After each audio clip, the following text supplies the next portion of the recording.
আসসালামু আলাইকুম। আশা করি ভালো আছেন। দেশ ও দেশের বাইরে থেকে যারা ভিডিও দেখছেন সবাইকে আন্তরিক শুভেচ্ছা। আসসালামু আলাইকুম। আজকে আপনাদের যে ভিডিওটা বলতে চাচ্ছি বা যে ভিডিও করতে চাচ্ছি সেটা হচ্ছে কিভাবে কোন সিস্টেমে আপনি পোনা ক্রয় করলে লাভবান হবেন। সে বিষয়ে কিছু কথা বলব। প্রতিটি কথা বাস্তবসম্মত এবং এই কথাগুলো আপনারা মেনে চললে বা এই নিয়মে পোনা কিনলে আপনাদের কেউ ঠকাতে পারবে না। আমি গ্যারান্টি দিতে পারি। ১ম কথা হচ্ছে এখানে পোনা যার কাছ থেকে কিনবেন তার সম্পর্কে আপনার ধারণা থাকতে হবে। যেই ব্যক্তির কাছ থেকে আপনি পোনাটা সংগ্রহ করবেন, তাকে দীর্ঘদিন ফলো করবেন। তার কথা কেমন, তার আচরণ কেমন, তার ব্যবহার কেমন। আসলে কিছু ব্যক্তি আছে, যেমন আমি একটা ভিডিও দেখলাম কয়েকদিন আগে, যে বলছে ১০০ গ্রামের একটি কাতল মাছ শুধুমাত্র গোবর আর সরিষার খোল খাওয়ায় ১ বছরে ৪-৫ কেজি হবে। একটা ভিডিওতে আমি দেখলাম, একটা বিক্রেতা আরকি, যশোরেরই।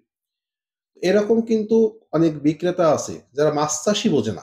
তারা শুধু পোনাটাকে কেনা-বেচা করে। তারা কিন্তু এই সামান্য একটা মাছকে এমনভাবে উপস্থাপন করবে আপনার সামনে যে আপনি সেই মাছটা দিয়ে অনেক কিছু করতে পারবেন। অর্থাৎ অতিরঞ্জিত করে আপনাকে আবেগ আপ্লুত করে ওই জায়গাটা ব্যবহার করে তারা কিন্তু আপনাকে ক্ষতি করবে। তাহলে যেই ব্যক্তির আচরণ ভালো, যার কথাবার্তা ভালো, বিশ্বাসযোগ্যতা আছে, যে তিলকে তাল বানায় সেমন সেই প্রতিষ্ঠান বা ব্যক্তিকে পোনা সংগ্রহ করতে হবে। দ্বিতীয় কথা হচ্ছে আপনারা কখনোই কোনো ব্যক্তির কাছ থেকে পোনা কিনবেন না। অবশ্যই প্রতিষ্ঠান থেকে পোনা কিনবেন।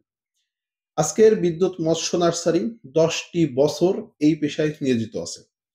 একটি ফোন নাম্বার আমাদের কিন্তু অনেক প্রতিষ্ঠান আছে যাদের ২ টি ফোন নাম্বার থাকতে পারে। কিন্তু তাদের ৫-৭ টা ফোন নাম্বার ইউজ করে বা একটা নাম্বার দিয়ে আছে, আপনি ফোন করলে সেই নাম্বার অন্য নাম্বার আপনাকে কল ব্যাক করে। এরা কিন্তু আপনাকে ফ্রড করবে। আমরা দেখছি, প্রতিনিয়ত আমরা দেখছি কিন্তু এটা। যে আপনি স্ক্রিনের নাম্বারে ফোন করেছেন, রিসিভ করে অন্য নাম্বার আপনাকে ফোন করেছে, ফোন করে পরিচয় দিয়েছে অমুক। এক পর্যায়ে আপনার কাছ থেকে ২,০০০ ৫,০০০ টাকা নেওয়ার পরে আপনাকে ব্লক করে দিয়েছে। তো আসলে পোনা কিনতে হইলে প্রতিষ্ঠান থেকে কিনতে হবে। আজকের বিদ্যুৎ মৎস্য নার্সারি মোট ৪১৬ টি ভিডিও আপলোড আছে ইউটিউবে। আমাদের ইউটিউবের বয়স ৪ বছর। ব্যবসা প্রতিষ্ঠানের বয়স ১০ বছর। একটাই নাম্বার। সো আমাদের হারিয়ে যাওয়ার কোনো সুযোগ নেই। যেখান থেকে পোনা কিনতে হবে প্রতিষ্ঠান থেকে, ব্যক্তি থেকে পোনা কেনা যাবে না।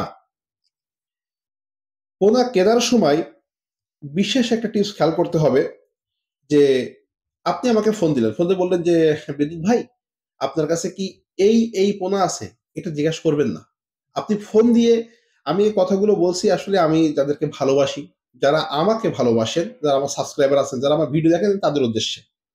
আমি তাদেরকে বলতে চাই যারা আমাকে ভালোবাসেন এবং আমি যাদেরকে ভালোবাসি, তাদের উদ্দেশ্যে আমার এই কথাগুলো বলছি আমি। তো আপনি ফোন করে বলবেন, "ভাই আপনার কাছে কি পোনা আছে?" সেটা বলার পরে এবার আপনি সিলেকশন করবেন যে কোনটা কিনবেন। যেমন আজকে একটা বাস্তব কথা বলি। একজন বিক্রেতা যশোরে, আমি নাম বলব না। ও তার কাছে ফোন করে বলছে, "ভাই চায়না সিলভার আছে?" তো সে বলছে, "হ্যাঁ, আছে।" তো আসলে চায়না সিলভার কিন্তু ২০২৪ সালে ব্রিডিং হয়নি। ২৪ সালে কোনো চায়না সিলভার ব্রিডিং করা হয়নি। ২৫ সালে আশা করছি হবে হয়তোবা। ২৩ সালে কিছু হয়েছিল। তো সেই পোনা বিক্রেতা আমাকে ফোন দিয়ে বলছে, "ভাই, চায়না সিলভার এবং দেশি সিলভার চিনার কোনো উপায় আছে?" আমি বললাম, "কেন?" বলছে, "ভাই একটা পোনা কিনে তো আমারে ফোন দিছে। এরকম চায়না সিলভার চাই।" তো আমি বললাম, "হ্যাঁ, স্যার আমি ভাই দেশি সিলভারটাকে চায়না বলে চালিয়ে দেবো।" বাস্তব কথা বলছি। আমি honestly কথাটা বলছি আমি। দেশিটাকে চায়না বলে চালিয়ে দেবো এবং বেশ অঙ্কে মানে মেলা অঙ্কের বিক্রি করেছি মেলা দামে। এই টিপটা দিতে পারলে আমরা ভালো মাল্য কমাতে পারবো। তো আমি বললাম, "ভাই বিশেষ কোনো পার্থক্য নেই।" মানে আমি এড়াতে পারছি না, কারণ এই এলাকার লোক। তো আসলে ও কিভাবে, আমি বললাম, "কিভাবে আপনি অর্ডারটা পেলেন?" তো বলছে, "ভাই আমাকে ফোন করে চায়না সিলভার আছে?" আমি বললাম, "হ্যাঁ, আছে।" তো ভাই আসলেই অনেক কথা বলতে হয়। আমরা কিন্তু আপনাদের জন্য রাত নেই, দিন নেই, পরিশ্রম করে যাচ্ছি, ভিডিওতে তথ্য দিচ্ছি, মাছ চাষ শেখাচ্ছি। সারা বছর আমরা আপনার উপকার করে আসছি এই তথ্য পরামর্শ দিয়ে। আর আপনারা হয়তো, আমরা বলছি একটা মাছের দাম, অন্য বলছে ৭০ পয়সা বা ৮০ পয়সা। আপনারা সেখান থেকে পোনা কিনছেন। পরামর্শ আমাদের কাছ থেকে নিচ্ছেন, মাছের পোনা তার কাছ থেকে কিনছেন। এবার বছর শেষে মাছ ছেড়েছেন ১,০০,০০০, মাছ পাচ্ছেন ২০,০০০, ফোন করে বলছেন, "ভাই বিশাল আকারে লস।" লসটা কেন হইছে ভাই? ভাই পোনা কিনছিলাম ১,০০,০০০, মাছ পেয়েছি ২০,০০০। তো আপনি ক্ষতিগ্রস্ত হবেন না, আমি হব ক্ষতিগ্রস্ত ভাই। আমি তো আপনাকে কল্যাণে কাজ করছি। তাহলে আমি যদি আপনার কল্যাণে কাজ করি, তাহলে আপনি আমাকে সমর্থন করুন, সহযোগিতা করুন। তো মাছের পোনা কেনার ক্ষেত্রে ব্যক্তিকে খুব ভ্যালু দিতে হবে যে আসলে ওই ব্যক্তিটা কেমন? ও কোন প্রতিষ্ঠান আছে কিনা? কোন রাস্তার লোক থেকে পোনা কেনা যাবে না। যার প্রতিষ্ঠান ভ্যালু আছে, যার ব্যানার আছে, সেখান থেকে পোনা কিনতে হবে। দ্বিতীয় কথা হচ্ছে, মাছের পোনাটা আপনার বাড়িতে যে ব্যক্তিই নিয়ে যাক, মনে করুন আমার কথাই বলি। আমার যেটা হয় আমি দেখছি যে আমি ৳১০ পোনা ডেলিভারি করলে ৯ জন ব্যক্তি আমার পোনা মাছ মাপে না। আমারটা মাপেই না। ও ছেড়ে দেয়। অবশ্য মাপলে বেশি হয়। এরকম রেকর্ড আছে, মাপলে বেশি, আমার কম হয় না। তো আমি আপনাদের বলব, ভাই সবাই তো আর বিদ্যুৎ মশাল নার্সারি না, সবাই তো রেজাউল ভাই না। কেউ তো ওই সরলতার সুযোগটা নিয়ে আপনাকে হচ্ছে এখানে নিয়ে গেছে 50 কেজি, আপনাকে বলবো 500 কেজি দিছে। তো আমার কাছে কথা হচ্ছে ভাই, যেখান থেকে পোনা কিনবেন, যার কাছ থেকে পোনা কিনবেন, পোনাটা বুঝে নেবেন। যতটুকু আপনার মেধা আছে, বুদ্ধি আছে, সেই জায়গাটুকু প্রয়োগ করে আপনি মাছটা বুঝে নেবেন। প্রয়োজন বোধে আপনি আমাদের সহযোগিতা নিবেন। যে রেজাল্ট ভাই আমি এই মাছ কিনেছি, এই সিস্টেমে কিনেছি, কিভাবে দিলে লাভবান হয়। আমি কিন্তু আসলে কিন্তু দেখেন, আমি একটা ফোন আমি বিক্রি করি, সেটা আপনি আমার কাছ থেকে দেখেন আপনার কাছে কিনছেন, তা আমাকে ফোন করলে আমি তো রাগ করবোই। কিন্তু তারপরে সময় নিজের রাগটাকে নিজের সেফে রেখে আপনাদের কল্যাণের জন্য কিন্তু আবার সেই মানে পরামর্শ দিতে হয়।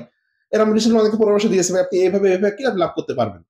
তো খামারিদের বলতে চাই ভাই, যেই প্রতিষ্ঠানটা আপনার কল্যাণে কাজ করছে, যেই প্রতিষ্ঠানটা আমার কল্যাণ তার কল্যাণে কাজ করছে, সে আপনাকে ঠকাবে না। কোন প্রতিষ্ঠান কোন ব্যক্তিকে ঠকায় না।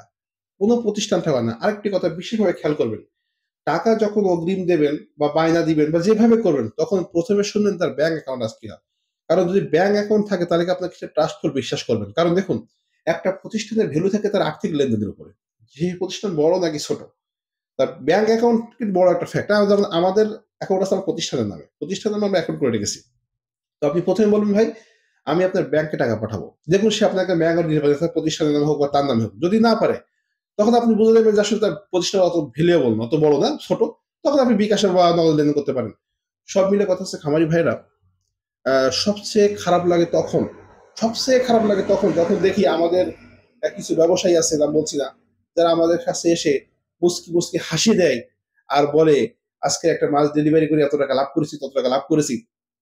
হ্যাঁ, তখন খুব খারাপ লাগে যে আসলে আমরা রাত-দিন পরিশ্রম করে খামারি তৈরি করছি। আর তারা এই যে মানে কিছু টাকা কমের বিনিময়ে পোনা কিনে এই যে প্রতারিতটা হচ্ছে, আমরা তো বুঝতে পারছি ভাই। এমনও রেকর্ড আমার কাছে আছে ভাই, এমনও রেকর্ড আছে চাঁদপুর সদর উপজেলাতে। আমি রেকর্ড মানে প্রুফ দিতে পারি। এখান থেকে ৩,০০,০০০ আপনার ৪০,০০০ পিস মাছ নিয়ে খামারের বাড়িতে লোনা টেংরা বানাইছে, ৫,৫৮,০০০ মাছ বানাইছে। এমনও রেকর্ড আছে, বহু রেকর্ড আছে এরকম। দেখ এগুলো বলতে চাই না। শুধু বলতে চাই, খামারি ভাইয়েরা খুব কষ্টের টাকাতে পোনা কেনেন। এটা আমরা বুঝি। তো পোনাটা যখন কিনবেন, একটু যাচাই-বাছাই করে দেবেন। দামের ক্ষেত্রে ৳২ কম বেশি আলোচনা করবেন না। মানের ক্ষেত্রে আলোচনা করবেন। কারণ যে প্রতিষ্ঠান মান নিয়ে কাজ করে, সে কখনো আপনাকে ঠকাবে না। আর দেখবেন যে বিক্রেতার মুখে আসলে একটু মিষ্টি কম, ঝাল বেশি, সে কিন্তু খারাপ হয় না। কারণ আমি আমি ট্রাস্টফুল, আমি জানি আমি সৎ মানুষ, আমি honest, আমি জানি এটা। সো আপনাকে আমার তেল দেওয়ার সময় নেই। ভাই এত নিলে দেন, না নিলে যান, সমস্যা নেই। কিন্তু হ্যাঁ, মাছ কেনার পরে কিন্তু আপনাকে আমি সহযোগিতা করব, কোন সমস্যা নেই। কিন্তু পোনা কেনার সময় ভাইয়া নেন আমার মাছ, এত হবে তত হবে না। আমি ট্রাস্টফুল বলতে চাই, যেখান থেকে পোনা কেনেন, প্রতিষ্ঠানকে ভ্যালু দিবেন। যিনি দীর্ঘদিন অনলাইনে কাজ করে তার পোনা কিনবেন। শুভকামনা ভাই, আল্লাহ হাফেজ।